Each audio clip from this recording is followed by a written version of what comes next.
అతిపెద్ద షాపింగ్ ప్రపంచం సిఎంఆర్ మన కరీంనగర్ లో ప్రముఖ సినీ తారలచే ఆగస్టు 9న గొప్ప ప్రారంభం. తెలంగాణ క్యాబ్ డ్రైవర్లకు Andhra Pradesh deputy CM Pawan Kalyan request చేశారు. హైదరాబాద్ ఉమ్మడి రాజధాని గడువు తీరగానే ఏపీ క్యాబ్ డ్రైవర్లను తెలంగాణ వారు నగరంలో అడ్డుకోవడంపై విన్నపం చేశారు. మంగళగిరిలోని జనసేన పార్టీ ఆఫీసులో ఏపీకి చెందిన డ్రైవర్లు పవన్ ను కలిశారు. ఆల్ ఇండియా పర్మిట్ తో తెలంగాణ తాత్కాలిక పర్మిట్ తీసుకుని క్యాబ్లు నడుపుతున్నామని, తమను అక్కడి డ్రైవర్లు అడ్డుకుంటున్నారని తమ సమస్యను పవన్ దృష్టికి తీసుకువెళ్లారు. ఉమ్మడి రాజధాని గడువు పరిధి జూన్ 2తో అయిపోయిందంటూ ఇబ్బంది పెడుతున్నారని ఆవేదన వ్యక్తం చేశారు. దీనిపై డిప్యూటీ సీఎం పవన్ స్పందించారు. రెండు తెలుగు రాష్ట్రాల ప్రజల మధ్య సఖ్యత ఉండాలన్నారు పవన్ కళ్యాణ్. తెలంగాణ ఆంధ్రప్రదేశ్ రెండు ఒకటేనన్న భావన అందరిలో ఉండాలని ఆకాంక్షించారు. రెండు తెలుగు రాష్ట్రాల ప్రజల సఖ్యతే మనల్ని ప్రగతిలో ముందుకు నడిపిస్తుందని తెలిపారు.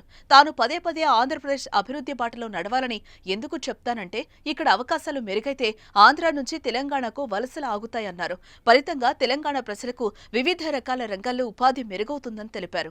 ఆంధ్రప్రదేశ్లో రాజధాని పనులు మొదలు కాగానే ఇక్కడి డ్రైవర్లకు ఉపాధి మెరుగవుతుందని చెప్పారు. అప్పటి వరకు తోటి డ్రైవర్లను మానవతా దృక్పథంతో సహకరించాలని పవన్ కోరారు. ఈ సున్నితమైన అంశంలో దాదాపు 2000 కుటుంబాల వేదన ఉందన్నారు డిప్యూటీ సీఎం.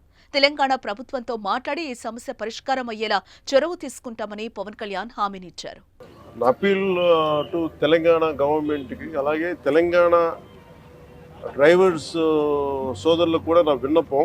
ఆంధ్ర డ్రైవర్ ప్రతినిధులు కూడా మీ పొట్ట కొట్టాలని కానీ, తెలంగాణ డ్రైవర్ సోదరులు పొట్టలు కొట్టాలని కానీ, వారి కుటుంబాల తాలూకు ఆ సంపాదనని దెబ్బ కొట్టాలని కూడా ఎవరికి ఉద్దేశం లేదు.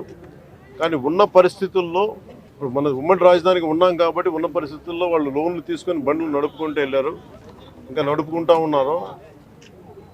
నడుపుకుంటా ఉంటే ఈ పరిస్థితుల్లో మనకి గొడవలు దేనికి? నా అప్పీల్ టు తెలంగాణ డ్రైవర్ సోదరులు కూడా నా అప్పీల్ ఏంటంటే, తెలంగాణ సంక్షేమం కోసం, తెలంగాణ బాగు కోసం కోరుకునే వ్యక్తుల్లో నేను చాలా బలమైన వ్యక్తిని. సో ముందస్తుగా నా విన్నపం క్యాపిటల్ పరిధిలో ఉన్న, హైదరాబాద్ పరిధిలో ఉన్న తెలంగాణ డ్రైవర్ సోదరుల సంఘాలందరికీ కూడా నా విన్నపం ఏంటంటే, ఇది కొద్ది కాలం కొంత సహనంతో భరించండి. మీరు వేరు మేము వేరు కదా, మనందరం ఒకటే కాదు. ఈ పరిధిలో నేను అర్థం చేసుకోగలను, కొంచెం మాకు సమయం ఇవ్వండి. పాపం డ్రైవర్ సోదరులకి, ఆంధ్ర డ్రైవర్ సోదరులకి కొంచెం సమయం ఇవ్వండి. సమయం అని కోరుకుంటాను ముందస్తుగా.